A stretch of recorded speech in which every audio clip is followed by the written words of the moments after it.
செலலாம் பண்ணிட்டு ஷூட்டிங் முடிச்சோன்னு என்ன பண்ணுவாங்க, தூக்கி தான் போடணும். 20 வருஷம் 30 வருஷம் 40 வருஷம்னு அவங்களோட பைப் லைனை ஃபுல்லா இந்த ஒரு சாஃப்ட்வேர்ஸ்க்காக பில்ட் பண்ணி வச்சிருக்காங்க. நிறைய ஃபிலிம்ஸ்ல இருந்து வந்து ரெஃபரன்ஸ் எடுத்து பண்ணியிருப்பாங்க. ஆனா அவங்க படத்தை திரும்பி பாக்குறப்போ அவங்களுக்கு ஊக்கம். பேய் படம் அப்படின்னாலே வெறும் பயத்தை மட்டும் கொடுத்துக்கிட்டு இருந்த அந்த ஒரு டைம் பீரியட்ல பேய் படம்னா வெறும் பயத்தை மட்டும் தான் கொடுக்கணுமா, ஏன் கிளாமர் இருக்க கூடாதான்னு ஒரு புது ஜெனரே கொண்டு வந்த ஒரு பிலிம்ஸ்னு பார்த்தோம்னா அரண்மனை தான். பார்ட் 1, பார்ட் 2, பார்ட் 3, பார்ட் 4ன்னு கிட்டத்தட்ட 4 பாட்டுமே கமர்ஷியலா சக்சஸாவும் ரன் ஆச்சு. சின்ன பசங்கள்ல இருந்து பெரியவங்க வர எல்லா டைப் ஆஃப் ஆடியன்ஸையுமே இந்த பிலிம் வந்து புல் பண்ணுச்சுன்னே நம்ம சொல்லலாம். ஏன்னா எல்லாருக்கு தேவையான எசன்ஸுமே இந்த பிலிம்ல வந்து இருந்துச்சு. நீ சொல்றது எல்லாமே சரிதான், நீ சொல்ற மாதிரி இந்த படத்துல எல்லாமே இருக்கு. ஆனா விஎஃப்எக்ஸ் இந்த படத்துல என்ன பெருசா இருக்குன்னு கேட்டீங்கன்னா, இந்த பிலிமோட ஓவரால் ரன் டைம்ல கிட்டத்தட்ட 59 நிமிஷம் வந்து விஎஃப்எக்ஸ் இருக்கு. அப்ப யோசிங்க, கிட்டத்தட்ட பாதி படம் வந்துட்டு விஎஃப்எக்ஸ் பண்ணிருக்காங்க. யூசுவலா எல்லா பிலிம்ஸ்லயும் பண்ற மாதிரியே இந்த பிலிம்லயும் நிறைய விஎஃப்எக்ஸ் ஒர்க் பண்ணிருக்காங்க. அதை தாண்டி விஎஃப்எக்ஸ்னு புது பைப் லைன் வந்து இந்த பிலிம்ல இன்ட்ரோடியூஸ் பண்ணிருக்காங்க. சோ இதெல்லாம் பத்தி தான் இந்த வீடியோல நம்ம பார்க்க போறோம். ஆரம்பிக்கலாங்களா?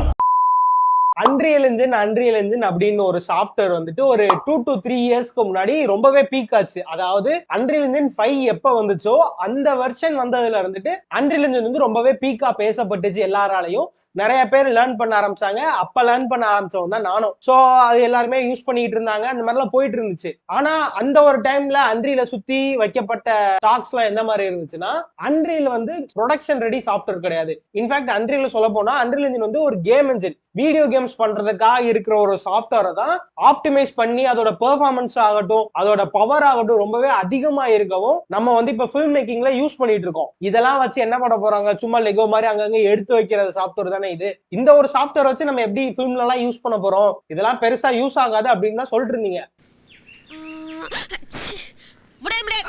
ஆனா இங்க ஒரு கம்பெனி பாத்தீங்கன்னா ஹோல் அன்ரியல் இன்ஜினை உங்களோட 3D பைப்லைன்ல இன்க்ளூட் பண்ணி ஒரு ஃபுல் ஃபிலிமே அன்ரியல்ல பண்ணி கொண்டு வந்து நிப்பாட்டிட்டாங்க. அதாவது full film means animated films அன்ரியல்ல பண்ணலாம், அது ஈஸி தான், அது வந்து யாருனாலும் பண்ணலாம். ஆனா ஒரு லைவ் ஆக்ஷன் ஃபிலிம் கூட அன்ரியல்ல இருக்கிற சிஜி என்விரான்மெண்ட்டை பிளெண்ட் பண்ணி இங்க ஒரு ஃபிலிம் வந்து இங்க கொண்டு வந்திருக்காங்க. சோ அந்த ஃபிலிம் தான் இங்க அரண்மனை. இந்த ஃபிலிம்ல இருக்க விஎஃப்எக்ஸ் ஒர்க்ஸ் வந்து நம்ம ஒரு 3 சீக்வன்ஸா பிரிக்கலாம். ஃபர்ஸ்ட் சீக்வன்ஸ் என்னன்னா அந்த ஃபாரஸ்ட் சீக்வன்ஸ். அடுத்து என்னன்னு பாத்தீங்கன்னா அந்த அண்டர் வாட்டர் சீன், அதாவது அந்த பேய் வந்து அந்த பாட்ல இருந்து வெளியே வரும் பாத்தீங்களா, சோ அந்த சீக்வன்ஸ் வந்து ஒரு சீக்வன்ஸ். கடைசி எந்த சீக்வன்ஸ்னு பாத்தீங்கன்னா கிளைமேக்ஸ் சீன். சோ இதுதான் இந்த ஃபிலிம்ல இருக்க மேஜர் விஎஃப்எக்ஸ் சீக்வன்சஸ். இதை தாண்டியும் நிறைய இருக்கு, எக்கச்சக்கம்னே சொல்லலாம். நிறைய ரோப் ரிமூவல் இருக்கு, அது இதுன்னு இருக்கு. அதெல்லாம் பத்தி பேச தேவையில்லை, ஏன்னா அதெல்லாம் எல்லா ஃபிலிம்ஸ்லயும் இருக்கிறது தான். இந்த ஃபாரஸ்ட் சீக்வன்ஸை பத்தி பாக்குறதுக்கு முன்னாடி இந்த ஃபிலிம்ல யாரு விஎஃப்எக்ஸ் ஒர்க் பண்ணிருக்கான்னு பாத்தீங்கன்னா நாக் ஸ்டுடியோஸ் தான். இவங்க இப்ப கொஞ்சம் வருஷத்துக்கு முன்னாடி ஆரம்பிச்சு ரொம்பவே நல்ல growthல இருக்க ஒரு கம்பெனி. நாக் ஸ்டுடியோஸ் தான் இந்த ஃபிலிமோட மொத்த விஎஃப்எக்ஸ் ஒர்க்குமே பண்ணிருக்காங்க. இந்த ஃபிலிமோட விஎஃப்எக்ஸ் சூப்பர்வைசர்னு பாத்தீங்கன்னா மொத்தம் 2 பேரு, அழகுராஜ் பாண்டியன் அப்படிங்கிறவரும் ரங்கராஜன் அப்படிங்கிறவரும் தான் இந்த ஃபுல் ஃபிலிமுக்குமே விஎஃப்எக்ஸ் சூப்பர்வைசிங் பண்ணிருக்காங்க. இந்த ஒரு ஃபாரஸ்ட் சீனை எப்படி பண்ணிருக்காங்கன்னு பாத்தீங்கன்னா ஃப்ரம் ப்ரீ ப்ரொடக்ஷன்ல இருந்தே நாக் ஸ்டுடியோஸ் வந்து இந்த ஒரு ஃபிலிம் ப்ராஜெக்ட்ல இருந்தனால எல்லாத்தையுமே நல்ல ஒரு பிளான் பண்ணி எடுத்திருக்காங்க. எந்த மாதிரியான ட்ரீ அந்த இடத்துல இருக்க போகுது, அந்த ட்ரீயோட சைஸ் என்ன, அந்த ட்ரீக்கும் ஆக்டருக்கும் எவ்வளவு தூரத்துல இருக்கணும். இப்ப செட்டு கிரியேட் பண்றாங்கன்னா அந்த செட்ல எல்லா இடத்துக்கும் அங்க இருக்கிற ஆக்டர் வந்து போற மாதிரி நம்மளால ஃப்ரீடம் கொடுக்க முடியாது. அந்த மாதிரி கொடுத்தா சில இடத்துல ப்ராப்ளம் வரும், இல்லைன்னா சில இடத்துல பட்ஜெட் தேவையில்லாம எகிர ஆரம்பிச்சிடும். சோ என்ன பண்ணுவாங்கன்னா பர்டிகுலர் இடத்துல மட்டும்தான் ஆக்டர் நடிக்கிற மாதிரி ரெஸ்ட்ரிக்ட் பண்ணுவாங்க. இந்த இடத்துக்கு தாண்டி அங்கிட்டு போக கூடாது, கோட்டை தாண்டி நீ போடக்கூடாது, நானும் போக மாட்டேன் அப்படிங்கிற மாதிரி சில ரெஸ்ட்ரிக்ஷன் எல்லாம் பண்ணிருக்காங்க. இந்த ஃபாரஸ்ட் சீன் எடுத்துக்கிட்டீங்கன்னா ரொம்ப ரொம்ப சின்ன ஒரு இடத்துல தான் இவங்க ஸ்டார்ட் பண்ணிருக்காங்க. எந்த மாதிரின்னு பாத்தீங்கன்னா இதோட சைஸ் 100/60 இருக்கிற இடத்துல தான் இந்த ஃபாரஸ்ட் வந்து செட்டே போட்டிருக்காங்க. அப்படி பாத்தீங்கன்னா ஒரு சின்ன இடம் தான், அந்த சின்ன இடத்துல தான் ஆக்டர்ஸும் பெர்ஃபார்ம் பண்ணணும், அங்கதான் அந்த செட்டு நடக்கணும். இப்ப சுடுகாடு பாத்தீங்கன்னா சுடுகாடே அந்த செட்டு அங்கதான் போடணும். இந்த மாதிரி எக்கச்சக்கமான விஷயம் எல்லாத்தையுமே அந்த சின்ன ஒரு செட்டுக்குள்ள தான் பண்ணிருக்காங்க. இந்த இமேஜ் பாத்தீங்கன்னா உங்களுக்கே தெரியும் எவ்வளவு சின்ன ஒரு செட்டு தான் இதுன்னு. ரொம்ப பெரிய மேசிவான செட் எல்லாம் கிடையாது, ஓரளவுக்கு சின்ன செட்டு தான், அதுலதான் ஃபுல்லாத்தையுமே பண்ணிருக்காங்க. இப்ப இங்க இந்த ட்ரீஸ் எல்லாம் பாத்தீங்கன்னா இந்த ட்ரீஸ் எல்லாத்தையுமே பாதி பாதியா தான் இருக்கும், எதுக்குமே டாப்பே இருக்காது. ஏன்னா அது எல்லாத்தையுமே போஸ்ட்ல தான் ஆட் பண்றாங்க. இவங்க வந்து டைமை சேவ் பண்றதுக்காக தான் மெயினா வந்து அன்ரியல் யூஸ் பண்ணிருக்காங்க. லைக் அவங்களே செஷனே சொல்லியிருந்தாங்க, இப்ப நம்ம இண்டஸ்ட்ரி பாத்தீங்கன்னா டைம் வந்து ரொம்ப ரொம்ப டெட்லைன் வந்து டைட்டா இருக்கு இண்டஸ்ட்ரி, மணியும் ரொம்ப கம்மியா தான் இருக்கும். அப்ப என்ன பண்ணணும்னா நம்மளே தான் எல்லாம் பண்ணணும். சோ அப்ப அதனால என்ன பண்ணிருக்காங்கன்னா ஃபுல் அண்ட் ஃபுல் அன்ரீல்ல போயிருக்காங்க. இப்போ ஒரு பிளெண்டரோ இல்ல மாயாவோ அவங்க பண்ணிருந்தாங்கன்னா என்ன நடக்கும்னா ஏதாச்சும் ஒரு சின்ன கரெக்ஷன்னாலுமே அது ரெண்டர் போடுறதுக்கு ரொம்ப டைம் எடுக்கும். ஏன்னா என்னதான் ஒரு விஷயம் நம்மளுக்கு ஃபைனல் ஆயிடுச்சு, இப்போ ஒரு ஷாட் எடுத்துக்கிட்டீங்க, நீங்க ஃபைனல் அவுட் அப்படின்னு சொல்லிட்டு ரெண்டர்லாம் பண்ணி எல்லாம் முடிச்சிட்டீங்க, கிளையண்ட் எல்லாம் ஓகே பண்ணிட்டாங்க.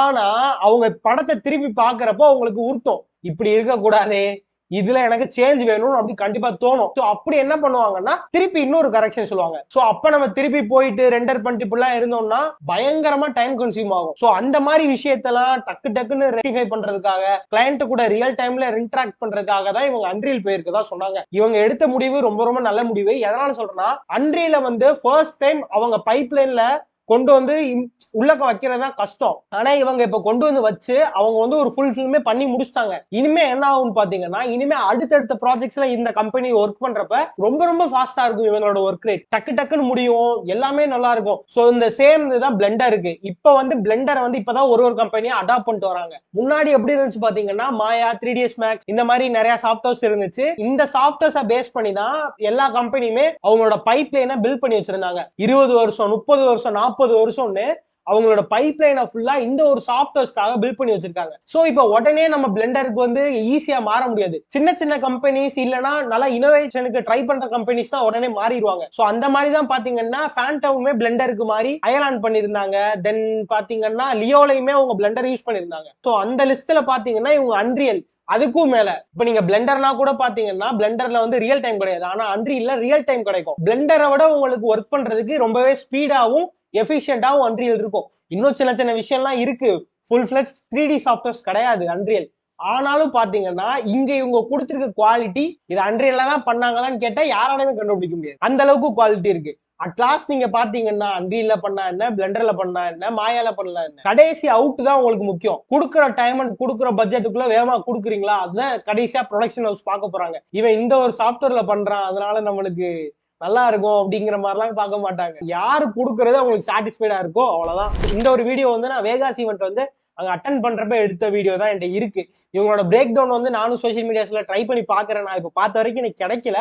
சப்போஸ் இந்த பிரேக் டவுன் கிடைச்சிச்சுன்னா நான் அதை அட்டாச் பண்றேன், இல்லைன்னா கொஞ்சம் மன்னிச்சுக்கோங்க. இந்த பிரேக் டவுன் தான் இருக்கு, ஏன்னா இன்னும் அவங்க பிரேக் டவுன் ரிலீஸ் பண்ணல. இதை வச்சே நான் உங்களுக்கு காட்டுறேன். இந்த செட்டை வந்துட்டு ஃபர்ஸ்ட் எடுத்தோன்னு என்ன பண்ணிருக்காங்கன்னா லைக் ஃபுட்டேஜ் எல்லாம் எடுத்தப்ப ஆன் செட்லயே நிறைய டேட்டா எல்லாம் கலெக்ட் பண்ணுவாங்க. யூஸ்வலா இது என்ன பண்ணுவாங்க பாத்தீங்கன்னா லைடார் சீக்வன்ஸ் எல்லாம் நிறைய எடுப்பாங்க. லைக் லைடார் மீன்ஸ் நீங்க மொபைல்ல நிறைய பாத்திருப்பீங்க, ஐபோன்ல வந்து பின்னாடி ஒரு சென்சார் இருக்கும் பாத்தீங்களா, லைடார் சென்சார். சோ அதை வச்சு என்ன கிடைக்கும் பாத்தீங்கன்னா 3D ஸ்கேன் பண்ணிக்கலாம் நம்ம சுத்தி இருக்கிற என்விரான்மெண்ட். அதே மாதிரி இங்க எடுப்பாங்க. இங்க ஐபோன் வச்சிருக்க மாட்டாங்க, லைடார் கேமராஸ்னே ஒண்ணு இருக்கும். சோ அதை வந்து ட்ரோன்ல பிக்ஸ் பண்ணியோ இல்ல வந்து அதுக்கேற்ற மாதிரி எக்யூப்மெண்ட்ஸ்ல பிக்ஸ் பண்ணி இங்க இருக்கிற ஹோல் சீனையுமே ஸ்கேன் பண்ணணும். இந்த இதுல அவங்க என்ன சொன்னாங்கன்னா எங்களால லைடார் எடுக்க முடியல, ஏன்னா கண்டினியூஸா வந்து சீன்ஸை வந்து மாத்திக்கிட்டே இருந்தாங்க. சோ இதுல வந்து அவங்க நர்வ் அண்ட் கேசியன் ஸ்பிளாட்டிங் வந்து யூஸ் பண்ணி தான் சொன்னாங்க. சோ அது என்ன ப்ரோ அப்படின்னு கேட்டீங்கன்னா அதுவும் சிமிலரா லைடார் மாதிரி சுத்தி இருக்கிற என்விரான்மெண்ட்டை ஸ்கேன் பண்றதுக்காக இருக்கிற டெக்னாலஜி தான் இந்த நர்வ் அண்ட் கேசியன் ஸ்பிளாட்டிங். இது எல்லாமே நியூரல் நெட்வொர்க்னு சொல்லுவாங்க, மல்டிபிள் இமேஜஸ் வந்து ப்ராசஸ் பண்ணி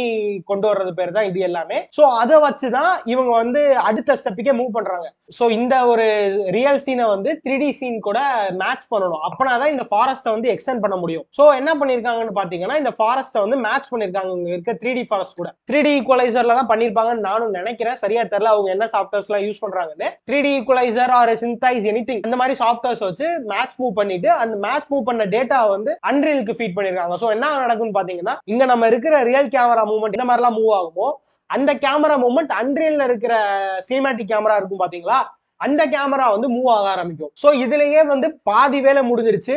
அன்ரியல்ல நீங்க அங்க சீன் மட்டும் பில்ட் பண்ணாலே போதும், உங்களுக்கு ஈஸியா அங்க இருக்கிற கேமராவை ரெண்டர் பண்ணி இங்க எடுத்துட்டு வந்து இந்த சின்ன சின்ன இந்த கீயிங் பண்ற வேலை, சின்ன சின்ன இந்த ரோட்டோ இதெல்லாம் பண்ணி காம் பண்ணீங்கனாலே முக்காவாசி வேலை முடிஞ்சிருச்சு. ஸோ அடுத்து பாத்தீங்கன்னா இந்த அண்டர் வாட்டர் சீக்வன்ஸ். இந்த அண்டர் வாட்டர் சீக்வன்ஸ் பாத்தீங்கன்னா கொஞ்சம் சின்ன சீக்வன்ஸ் தான். ஸோ இதுவும் எது கிரியேட் பண்ணிருக்காங்கன்னு பாத்தீங்கன்னா என்டையர்லி அன்ரியலுக்குள்ள தான் பண்ணிருக்காங்க. இதோட அசெட்ஸ் எல்லாம் பாத்தீங்கன்னா சில அசெட்ஸ் வந்து அவங்க பை பண்ணிருக்காங்க, சில அசெட்ஸ் வந்து அவங்களே கிரியேட் பண்ணிருக்காங்க. எதனால பாத்தீங்கன்னா டைம் கன்ஸ்ட்ரெயின் தான். இந்த சீன் வந்து இருக்க போறது பாத்தீங்கன்னா ஒரு நிமிஷமோ 2 நிமிஷமோ தான். ஸோ அந்த ஒரு டைமுக்கு ரொம்ப டைம் ஸ்பெண்ட் பண்ணி மாடல்லாம் பண்ணணுங்கிறது தேவை கிடையாது. ஸோ அதனால என்ன பண்ணிருக்காங்கன்னு பாத்தீங்கன்னா பாதி அசெட்ஸ் பை பண்ணிட்டு மெயினான அசெட்ஸ் எல்லாமே இவங்க கிரியேட் பண்ணிருக்காங்க. சோ அந்த பானை இருக்குல்ல, சோ அந்த பானை எல்லாம் இவங்க தான் மாடல் பண்ணிருப்பாங்கன்னு நினைக்கிறேன். சோ அதெல்லாம் பண்ணிட்டு அன்ரீல் சீன் பில்ட் பண்ணிருக்காங்க. வழக்கம் போலதான் அன்ரீல்ல சீன் பில்ட் பண்ணிட்டு அதை அனிமேட் பண்ணிட்டாங்க. சோ அதே மாதிரி இதுல வந்து எஃபெக்ட்ஸுமே இதுலயே தான் பண்ணிருக்காங்க.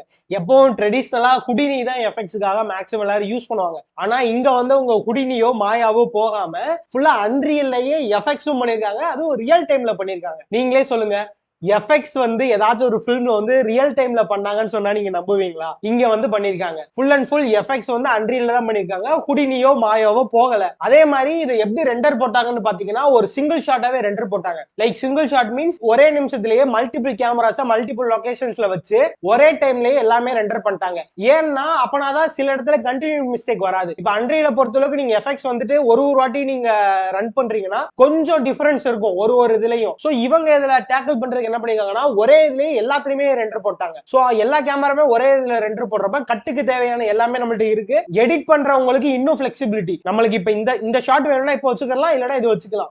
ஓவரால் எடிட்டருக்கும் அந்த ஃப்ரீடம் இருக்கு, ஒர்க் பண்றவங்களுக்கும் அந்த டைம் வந்து சீக்கிரமா முடியும். ஒரு வாட்டி ரெண்டர் போட தேவையில்லாம ஒன்னாவே ரெண்டர் போட்டாங்க. சோ இதுவுமே பாத்தீங்கன்னா டைம் சேவ் பண்றதுக்கு ஒரு நல்ல ஒரு ஸ்டெப். கடைசியா climax, Sundar C sir film அப்படின்னு சொன்னாலே கிளைமேக்ஸுக்கு தான் அவங்க ரொம்ப ரொம்ப ஸ்பெஷல். இந்த ஃபிலிமோட அந்த 2 சீக்வன்ஸ் நான் சொல்லியிருந்தேன் பாத்தீங்களா? சோ அந்த 2 சீக்வன்ஸ் தான் கம்ப்ளீட்டா அன்ரீல்ல போன சீக்வன்ஸ். இது நம்ம ட்ரெடிஷனலா விஎஃப்எக்ஸ் எப்படி பண்ணுவாங்களோ அதுதான். இந்த கிளைமேக்ஸ் சீனை பாத்தீங்கன்னா சீன்ல இருக்கிற ஒரு 70 to 80% சிஜியா தான் இருக்கும். அந்த ஒரு இடத்துல ஒரு பெரிய பொம்மைக்குள்ள சண்டை போடுவாங்க பாத்தீங்களா, அது ஃபுல் அண்ட் ஃபுல் சிஜி தான், எதுவுமே ரியல் கிடையாது. அப்புறம் அந்த பெரிய ஸ்டாச்சு 2 ஸ்டாச்சு அதெல்லாம் ஃபுல் அண்ட் ஃபுல் சிஜில தான் பண்ணிருக்காங்க.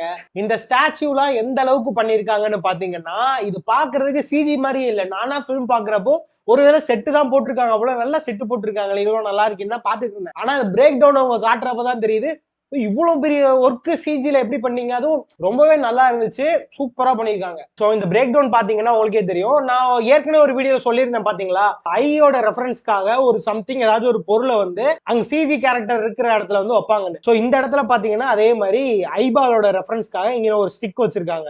அந்த சிலைய எல்லாரும் பார்க்கணும்ல, சோ அதுக்காக தான் இந்த மாதிரி ஒரு ரெஃபரன்ஸ்க்காக வச்சிருக்காங்க. எவ்வளவு சிஜி ஒர்க் பாருங்க. இதெல்லாம் பாத்தீங்கன்னா கம்ப்ளீட்டா சிஜி தான். கோவில் கோபுரம் சிஜி தான், எல்லாமே சிஜி கம்ப்ளீட்.